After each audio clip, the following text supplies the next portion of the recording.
Welcome back to the deep dive. Usually, usually we are wading through stacks of articles Yes, or 30-page white paper. exactly, or heavy historical archives just to get to the bottom of a topic for you. But today, Okay. well, today is a little different. It really is. We're actually looking at a single JPEG. Which, I mean, it sounds almost ridiculous when you say it like that out loud. A JPEG. It does. It really does. But bear with me here because we aren't looking at, a cat meme or a screenshot of a viral tweet. Right, no. We're analyzing a piece of digital art. It's a visual composition by a creator named Iva Shevicki. Yes. And while it might look like something you'd scroll past on your feed while waiting for your latte, this thing it's heavy. Oh, it's incredibly dense. Yeah, it functions less like an inspirational quote and more like a personal manifesto, maybe even a declaration of war. Or perhaps a Declaration of Independence, honestly. I was skeptical when you first sent this over to me, I'll admit. I figured you would be. But when you actually sit down and read the text overlaid on this image, it's not fluffy. It's not asking you to, live, laugh, love. Definitely not. It's proposing a very specific and I'd say somewhat controversial psychological strategy for survival. Exactly. Our mission today is to unpack this specific declaration of boundaries. So let's just set the scene for you listening right now since you can't see the image. Good idea. We are looking at a landscape that just feels epic. There is this calm body of water, and above it, the sky is filled with these dramatic, dark, swirling storm clouds. But piercing right through those clouds are intense golden shafts of light. It's that high contrast look. Chiaroscuro. Yeah, That interplay between the dark and the light, it's totally central to the theme here. right. And right in the center of the frame, sitting on a jagged rocky ledge that juts out into the water, Yeah. is a silhouette of a person Just sitting there. sitting cross-legged in a very classic meditative pose. But here is the key detail. They are facing away from us. They are looking directly into that blinding golden light, seemingly ignoring absolutely everything else behind them. Including us, the viewer. Precisely. We are cut out of the equation. Hmm. And surrounding this solitary figure are a few specific items. There's a small campfire, a cup of looks like coffee, an open book, and down in the bottom corner, a bright pink lotus flower. It looks very serene on the surface. It does, but the text Yeah. is where the real fight is. It's written in this massive gold font that just dominates the sky, and the opening line, it hits you right in the chest. I am going to keep my peace over everything else. Over everything else, that is the mission statement we are unpacking today. We're going to break this down line by line because the author constructs a really tight argument here. They really do. It's a three-part structure, essentially. A priority, a rejection, and a tactic. Yeah, and honestly, the tactic is the part that I think is going to ruffle some feathers for a lot of people. It absolutely should. It's a radical departure from how we are socially conditioned to behave in relationships. So let's start with that first line. I am going to keep my peace over everything else. The grammar alone stands out to me immediately. It's not, I hope to find peace. Right, or I'm trying to be peaceful. It's, I am going to keep it. It's a bold possession claim. This is a classic example of shifting what psychologists call the locus of control. Oh, interesting. Yeah, because most people operate with an external locus of control regarding their own emotions. They say things like, well, I'll be peaceful when my toddler stops screaming. Or I'll be at peace when this massive project at work is finally over. Exactly. Or when my bank account hits a certain number, they treat peace as a destination. Or a reward that the outside world grants them if they behave well enough. Like a transaction. But this text flips that completely. The word keep implies ownership. It implies I already possess this asset, and the world is currently trying to loot it from me, and I won't let it. Wow, yeah. It frames peace as something you defend, not something you chase after. But then, right after this super bold declaration, the author drops in a parenthetical, a little disclaimer. Yes, the ego clause. Right, the text says, that's not ego, don't be mistaken. I found that part so fascinating. Why do you think they felt the immediate need to include that? That's exactly what I wanted to ask you, because it feels almost defensive. Like they are anticipating an attack the second they say they want peace. Why do we immediately assume that prioritizing our own peace is egotistical? Because in our modern culture, we have completely conflated accessibility with morality. With morality, exactly. Think about it. To be a good friend or a good employee or a good partner, You are constantly expected to be available, Always on. always responsive. If you have a crisis and I say to you, I can't help you right now because I need to go meditate. I would think you were a jerk. I'd be like, Huh? who do you think you are? You think you're too good to deal with my actual real-world problems. Precisely. I am instantly seen as arrogant. So the author here is cutting that argument off at the pass. They are distinctly drawing a line between ego and boundaries. Oh, so. Well, ego is saying, I am better than you. A boundary is simply saying, I am separate from you. I am separate from you. That's powerful. The author is asserting that self-preservation is not an act of aggression against others. But they absolutely know that people are going to take it personally anyway. It really changes how I look at that guy sitting on the rock in the image. Initially, I just thought, oh, he's chilling. Just a nice, relaxing afternoon. Right. But now, with that text context, his back being turned to us feels super deliberate. If I walked up to him on that rock and tapped him on the shoulder, he probably wouldn't even turn around. He wouldn't. And honestly, that makes me a little uncomfortable. That discomfort you're feeling is exactly what the text is addressing head on. We walk around feeling so entitled to other people's attention. This image simply says, you are not entitled to my peace. Okay, let's move to the catalyst then. Yeah. Because people don't usually run away to a jagged rock and write a manifesto in giant gold letters unless something pushed them to the absolute edge. No, they do not. And the text tells us exactly what that trigger was. Yes. The font style actually changes right here in the image. It shifts from this flowing, almost elegant script to very rigid, aggressive capital letters. It reads, "It's just that I am done with all the mind games and confusion." I am done with. It's basically screaming in all caps. Yeah. You can almost hear the author's voice raising. That right there is the sound of the threshold of tolerance being crossed. We all have this threshold. You put up with a nagging issue, say a friend who constantly flakes on plans, or a boss who makes these little passive-aggressive comments, and you just absorb it. You absorb it for months, sometimes years. You make excuses for them. You tell yourself, oh, they're just stressed out right now. Yeah, they don't mean it. Right. But then, one random Tuesday, they do it just one more time, and you snap. That's what we're witnessing here. This isn't some proactive, gentle philosophy born in a calm monastery. It's reactive. Very reactive. This is a pure survival response to sheer emotional exhaustion. And specifically, they say they are exhausted by mind games and confusion. Now, mind games, I completely get. Gaslighting, manipulation, that's obviously toxic. Yeah. But why is confusion listed as the primary enemy alongside it? We usually just think of confusion as, not understanding a math problem. But in human relationships, confusion is deeply toxic. From a purely neurological standpoint, confusion is incredibly expensive for your body. The human brain is essentially a prediction machine. Okay. It constantly wants to know what is going to happen next so it can keep you safe. Like, is this person safe to be around? Are they secretly mad at me? Exactly. Okay. When you are trapped in a dynamic with mind games, let's say intermittent reinforcement, where someone is super sweet and loving one day and totally cold the next day, your brain goes into overdrive. Oh, I've been there. You are constantly running these mental simulations, trying to decode the cipher. What did that one-word text mean? Why did they use that specific emoji instead of the usual one? It's exhausting. It's exactly like leaving a bunch of heavy apps open in the background of your smartphone.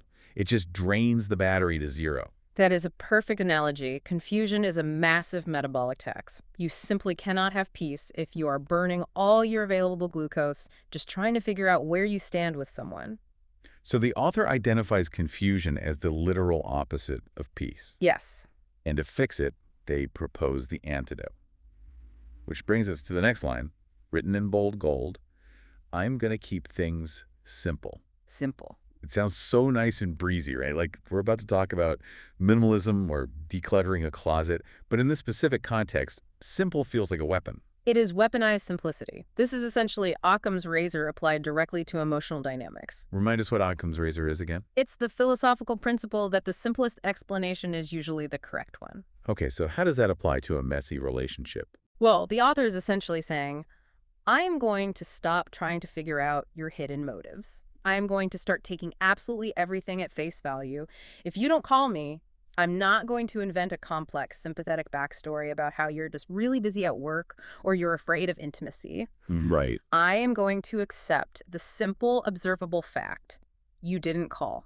Oof, that is cold. Is it cold? Or is it just incredibly efficient? It feels cold to me because it completely strips away the benefit of the doubt that we're taught to give people. But it also completely strips away the anxiety.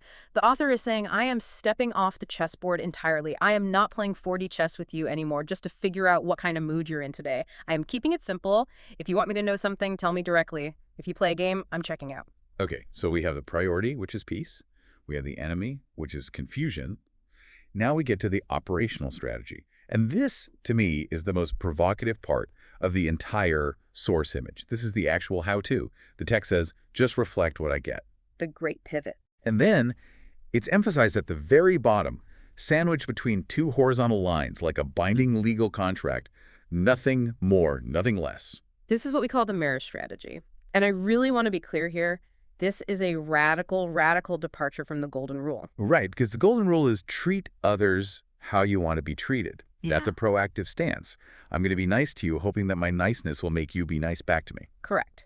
The mirror strategy is purely reactive. It's actually much closer to game theory, specifically a strategy called tit for tat. It says, I will not initiate the dynamic. I will only respond to what you initiate. So just reflect what I get.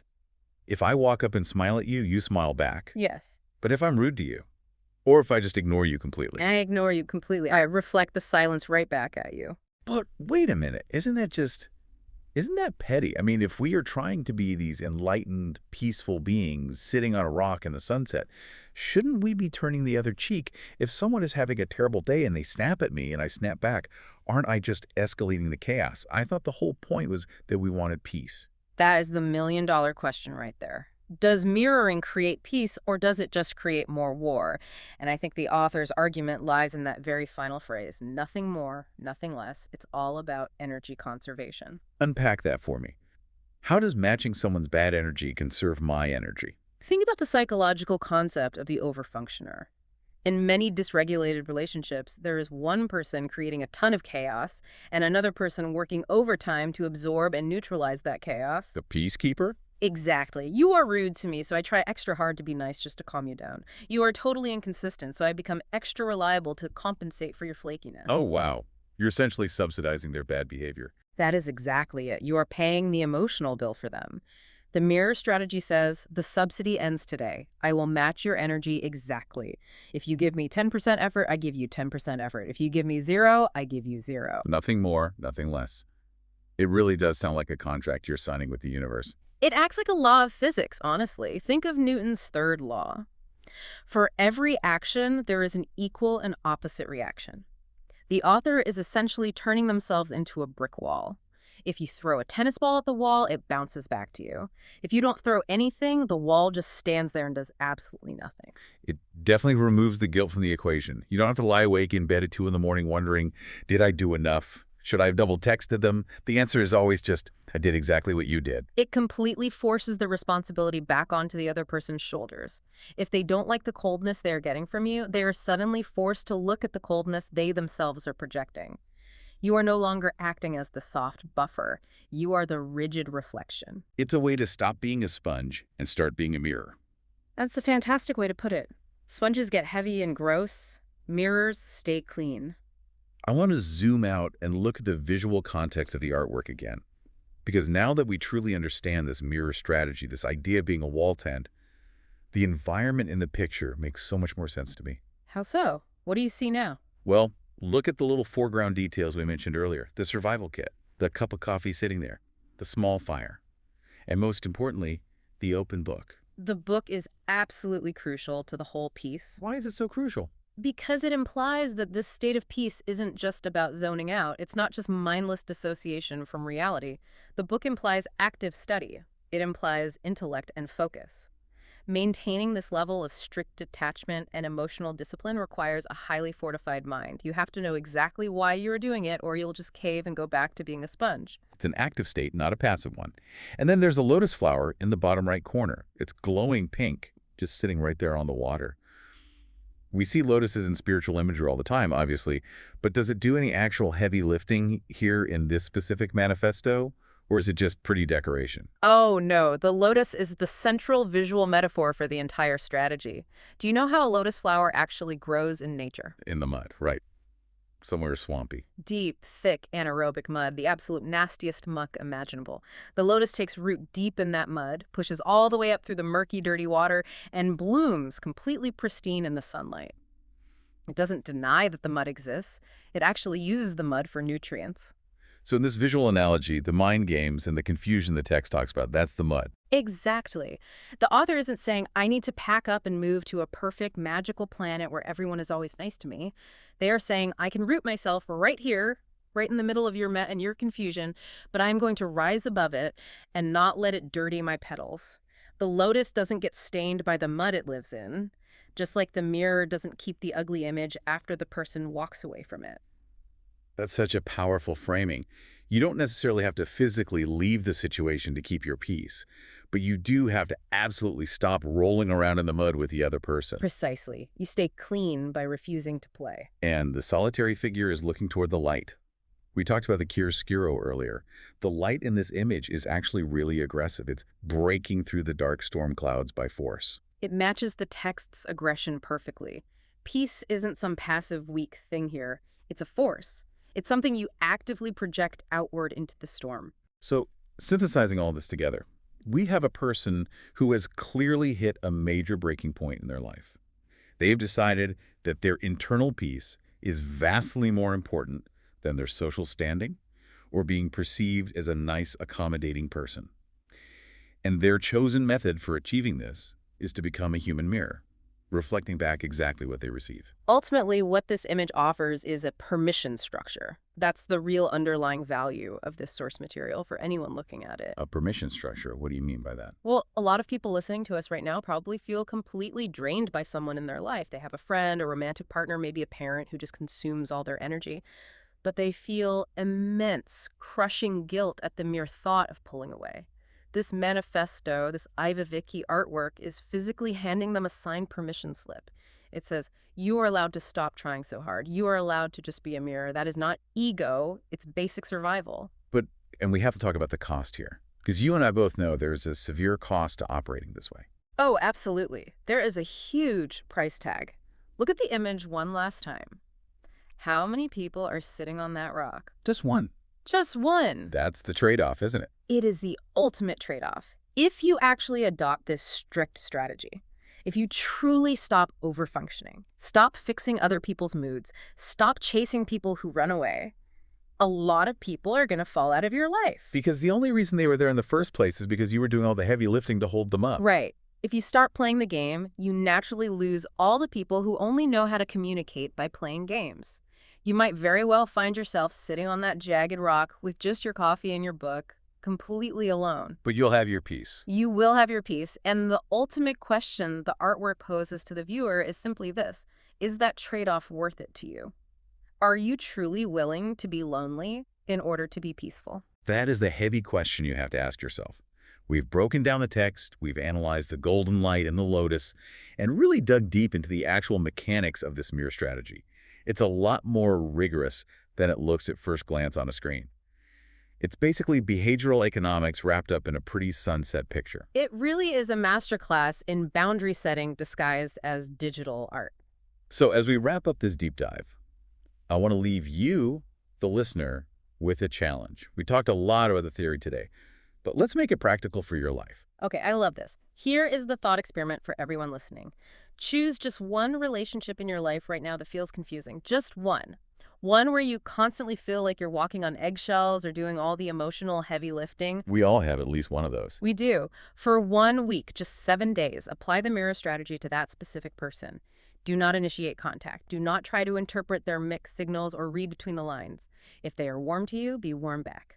If they are cold or distant, be cold and distant back. Nothing more, nothing less. And just see what happens. See exactly what happens. Does the relationship just evaporate completely because you finally stopped fueling it? Or does it actually get better because the other person suddenly realizes they have to step up and participate to get a reaction out of you? That's scary. You really risk losing the relationship entirely by doing that. Clarity is usually very scary. But clarity is also peace. And remember, the text clearly says, I am going to keep my peace over everything else, even over the relationship itself. Well, on that terrifying but strangely liberating note, we are going to sign off. Thank you for joining us on this deep dive into the art of reflection and boundaries. Keep your peace, everyone. And nothing more, nothing less. See you next time.